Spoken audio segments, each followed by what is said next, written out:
Hello, welcome to a Galaxy Man Show interview show. So for my very next guest is this incredible actress known by the name of Charla, who has been in this incredible film called City of Salt, and she played the role of Danielle Torrens, the character in the film. So I'm going to get Charla into the live now and have a chat with Charla about her incredible role as Danielle in City of Salt. So yeah, let's begin. Hello. Hi there. Welcome. Thank you so much for coming on to my show, by the way, Charlotte. Of It means a lot. course. So to people that don't know who you are, if you can introduce yourself, give a bit of backstory about yourself, and then we'll dive right into the questions. Sure. So I started acting. My name's Charla Bocchicchio. Strange name, so I know a lot of people don't know how to pronounce it, but that's how you pronounce it, Charla Bocchicchio. I am an actress and I'm an acting coach, and I do primarily film, television, commercials, voiceover. I kind of do it all. But I started in theater actually, and I studied theater in college here at the University of Utah. And then I moved to Birmingham, Alabama to start a family. I did the family thing for a while, and then ended up in LA. And that's really kind of when I started to do a lot more on camera work rather than doing the stage stuff. So I came into film and television a little bit later in my life, maybe about 15 years ago, I think. And ever since I found work for the camera, I really fell in love with it. To me, it was a better medium than being on stage in front of, 1,000 people. Awesome. So on to my very first question. So you're in this incredible film called City of Salt, and you play the role of Danielle Torrens. What was that whole experience like, getting to be on this incredible film called City of Salt? It's funny. I know that's how you found me, I think, is from my Yeah. City of Salt role. And it's actually a fairly small role that I play. I was only on set for one day, actually just a half day. And I play Danielle Torrens, who is the kind of hard-nosed attorney of William, the male lead in the film. And so I have this really fun scene that I got to shoot, but it's funny because when you're an actor who just kind of comes in and does a quick little scene, you don't feel quite as much a part of the full project. But it was a wonderful experience. I had known the filmmakers before, and I actually was considering auditioning for the role of the mother. And some things happened and I wasn't able to do it. And then I contacted Alicia, who was directing, and I just said, I was sorry I didn't get to submit for this larger role. And she said, well, there's this role of the lawyer. Would you be interested in coming on set and doing that for a day? And I said, sure, why not? And it worked out with my schedule. So I was thrilled that I was able to be involved. Awesome. So on to my very next question. So what did you learn from the experience while filming your scene for City of Salt? Um, Probably what I learn in almost every experience. Just, you kind of have to be ready for anything. Something that a lot of independent filmmakers and actors have to understand is how important it is to collaborate, because it kind of takes a village to make an independent film. It's like everybody kind of has to pitch in, and it's a low budget film. So nobody's making a lot of money on this thing. So it's like this kind of labor of love, I think, that we do. So I think that's what I learn in every independent film that I do, but particularly this one. Awesome. So on to my very next question. So what was like your favorite memorable moment about being on the set of City of Salt? I think my favorite thing about that day was simply the camaraderie. It was such a fun group of people. The two detectives that were in the scene with me, Kim and what's his name, Jacques. They were so much fun, and we're laughing between takes, and I think that's why we all do it, is because we become friends with each other on set, and it becomes a really fun, collaborative, very friendly environment. I love that. So on to my very next question. Who did you get along with the most on set of City of Salt?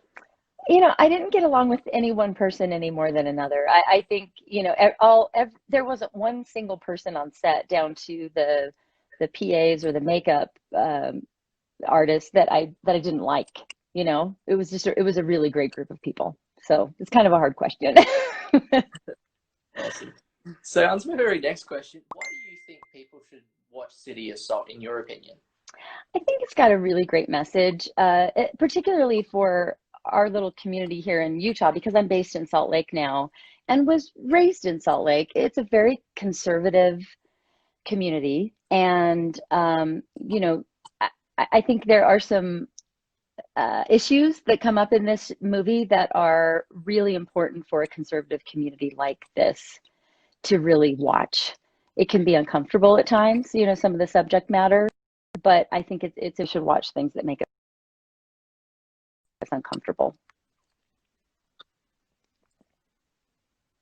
Awesome. So on to my very next question. So you're actually in this Christmas film called Check-In for Christmas. What was that whole experience like, getting to be in this Christmas film? It was absolutely wonderful. I loved working on that film. A lot of the Hallmark Channel movies get shot here in Utah for some reason. I think you know, the snow and the whatever, although we shoot not in the winter time. We shoot those Christmas movies usually in the summer or early fall. So they have to add in a lot of that snow. But the scenery is really great. And I think they like the talent that's here. So I was thrilled when I got that role. It was a fairly sizable role. I played the mother of the female lead, and I got to act alongside Richard Karn from Home Improvement, Chris Cousins, who was in Breaking Bad. There's just a whole bunch of people who were really, really wonderful. And we kind of had so much fun just playing Christmas every day in September. You know, we were laughing, and just the subject matter is so fun and happy that you can't help but just have a great time on set. So I loved working on that one. That was one of my favorites. So on to my very next question. So you're actually in this film called Prescription.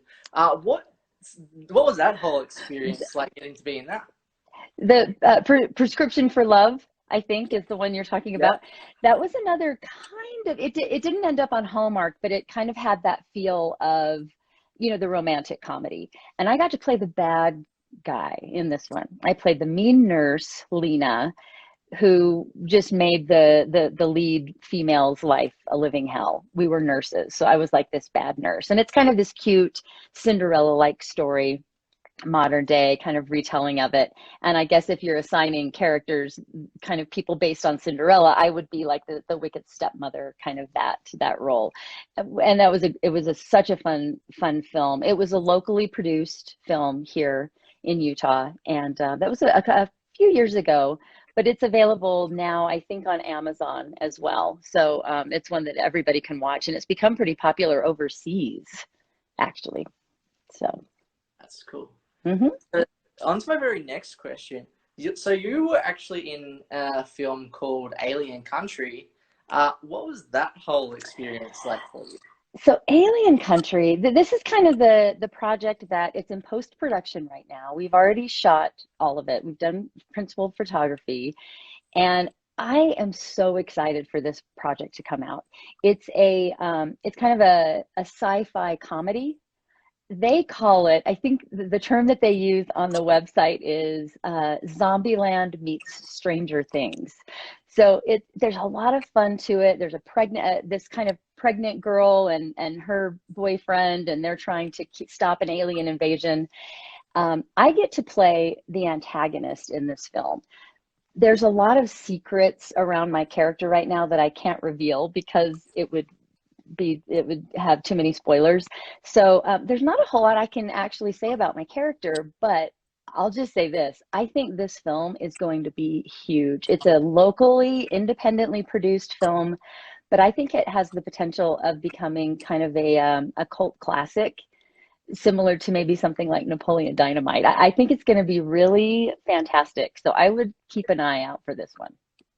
That's so cool. Yeah. So on to my very next question. So you've also been in a film called Glass Cages, and you actually won Lead Actress for this film.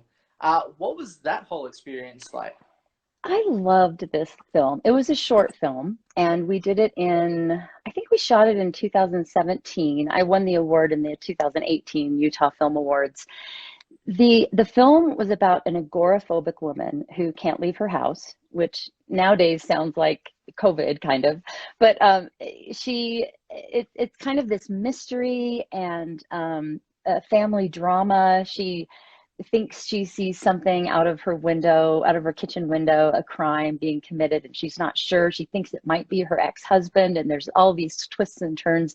It's very much like Hitchcock's Rear Window, kind of loosely based on that, I think, that idea. But it was so much fun to get to play a character like this, where in the short film, I'm basically the only person that you see on camera. It's kind of just me alone at home. The ex-husband comes in and out a couple of times, and we see my daughters at the very end, but that's it. So you kind of have to sustain interest from an audience for that long. But it was a challenging role, and it was a really well-written role. Lori Lyle is the writer and director and producer that did it. She lives in St. George, Southern Utah. And she is phenomenal. In fact, I just finished another feature film of hers called Permitted that is it's been completed. It's making the film festival run right now. So hopefully we'll see a release on that maybe in the summer. But yeah, another really great one. Awesome. So on to my very next question. So who inspired you as a person to get into acting in the first place? I think I'd have to say, in a very simple manner, my mother, who, she wasn't an actress, but she loved old movies and musicals, and she really instilled that kind of love of film and television in me from a very, very young age. And she introduced a lot of the classics to me. And so I kind of grew up watching all of these wonderful people like Betty Davis and Katharine Hepburn and Cary Grant and Jimmy Stewart. And I just fell in love with the charisma that those actors had on camera. And I wanted to do that. I wanted to be that. So I think that stayed with me all through my childhood. And I was always a big pretender. I would make believe and hop up on a table and, sing for the family or whatever. But it wasn't until I got into high school that I kind of really started to pursue more formal theater. And then as an adult, I think the people who have really inspired me, other than just actors that I love, are a couple of acting coaches that I've had in my life. One is Anthony Mindel, who's out in LA. When I was living out there, I took classes from him, and he really is mind blowing. Like, he changed my whole paradigm on acting. Any actor that is studying right now, they need to get into class or start reading and listening to Anthony Mindel's stuff. He is so, so wonderful. And the other, who ended up becoming a real mentor of mine, is Judy Kane. She's in LA as well. She has Keep It Real Acting, the school, and I taught the youth classes for her, but I was also taking the adult classes the whole time, and she taught me everything I know about commercial auditioning and also television episodic auditioning and acting. So those two have been an inspiration while my career has been going on. Awesome. So on to my very next question. What have you learnt about yourself as a person during COVID? Ooh, during COVID, so many things. One thing I've learned is that I get bored easily, I think. A few other things I've learned are that, we've had so many things that have sort of limited us during COVID, but for me, it's been a challenge and a really learning experience to figure out, okay, what can I do? I'm kind of stuck at home, but what am I able to do? What's possible from here? And so, I think we've all done that. So I've started to teach my acting classes and workshops and private coaching over Zoom. So that's what I do. And at first I thought, well, I can't do that. It's not going to be the same as an in-person acting class. But come to find out, Zoom classes for acting are actually more beneficial in some ways, because it forces the actor that you're working with to really relate to a camera constantly, which is their webcam. So I think just invention and being flexible are some of the things that I've learned through COVID. And just to be patient, I kind of accept that, well, I have no control over what's happening right now. So I might as well use the time. I don't have to be busy every single day. I can actually, it's okay to put my feet up and just watch some television every once in a while. That's okay. Awesome. So on to my very next question. If you could be in any TV or movie franchise, what would it be and why? This is such a hard question for me because there's so many for so many different reasons. Um, I think and I know it's not shooting anymore, but if I could have landed a series like Modern Family, to me, that would have been beautiful. Like to be able to show up on set every single day and know that you have consistent work, but also to be working with an ensemble of actors who are so talented at what they do and those writers and everything like that. So yeah, Modern Family would kind of be my dream come true. But then I also love those kinds of shows like Breaking Bad, to do. But I think any series where you're just working with the same people every day would be so rewarding and so much fun if the writing is good and the directing is good and it's something you kind of believe in. So. Awesome. So on to my very next question. What are the positives and negatives into the acting industry, and how do you get through those negatives as a person? Oh boy. There are a lot of positives about being in the acting industry. Obviously, doing what I love, for me, positives, being able to kind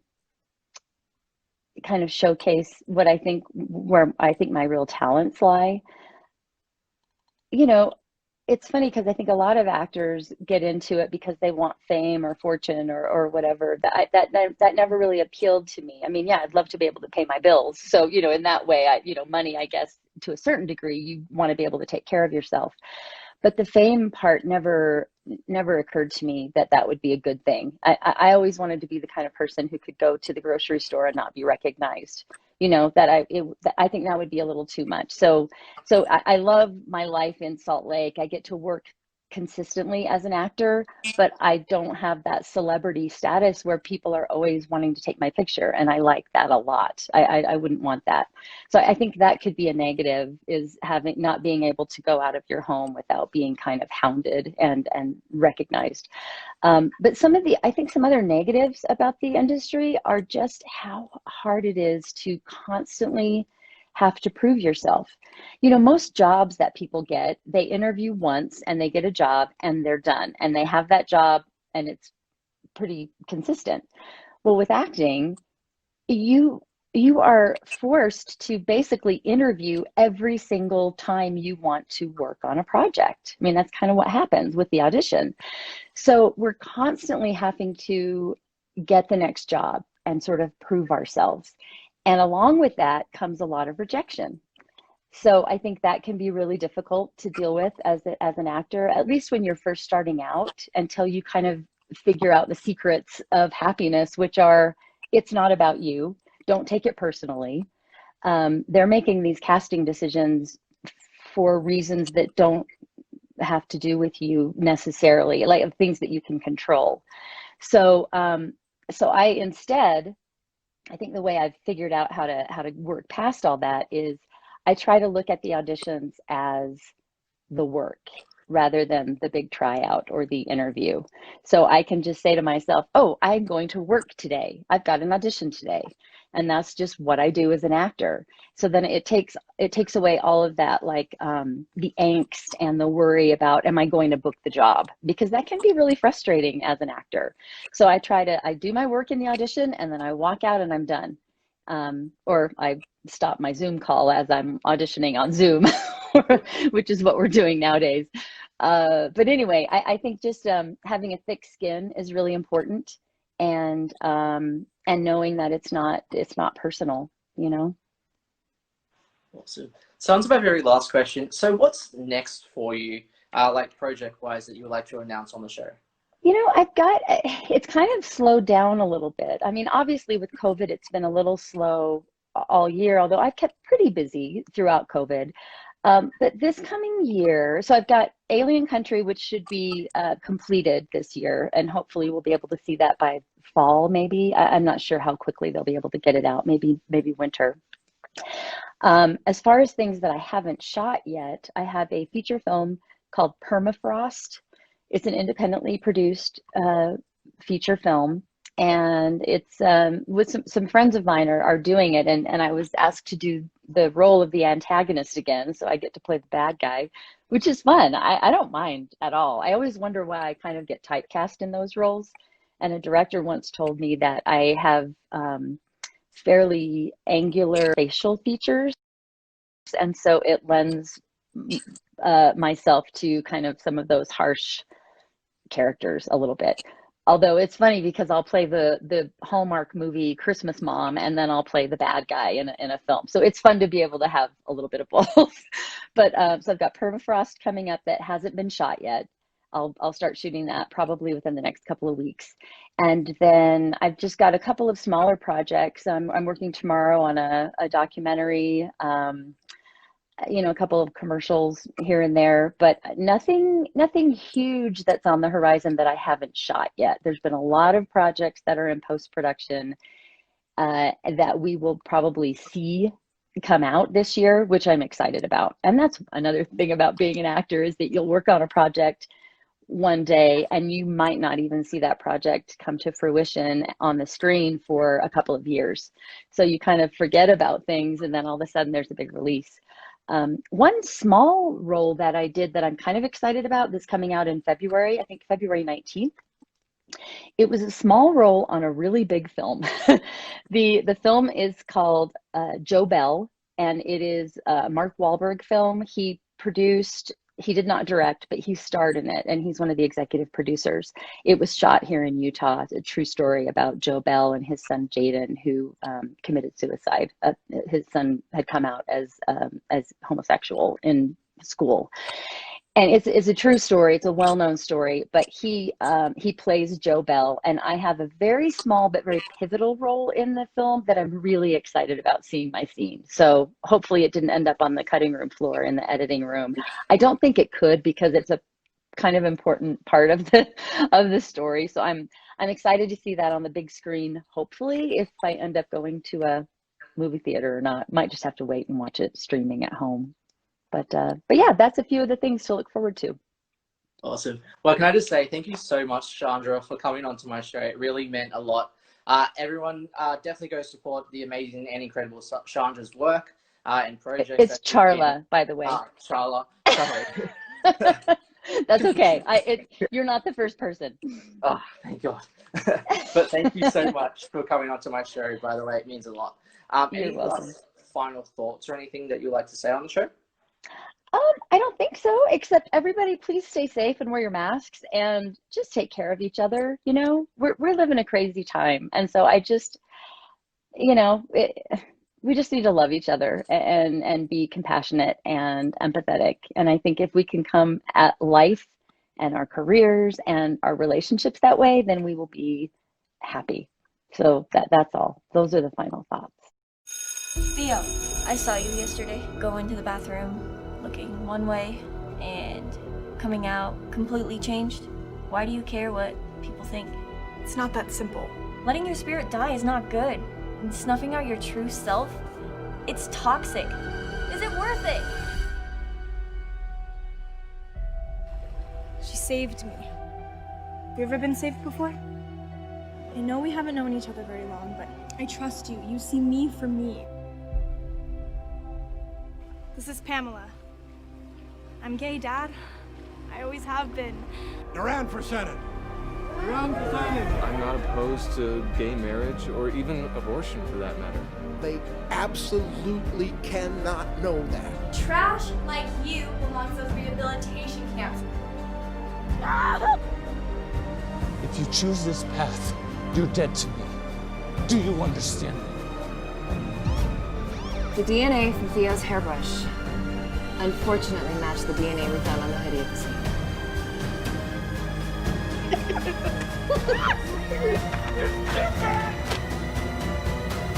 Do you have any other questions for my client? Because unless you're going to arrest him or hold him as a suspect, I suggest you let him leave. We're all broken, Brother Duran. Each and every one of us in this city of salt.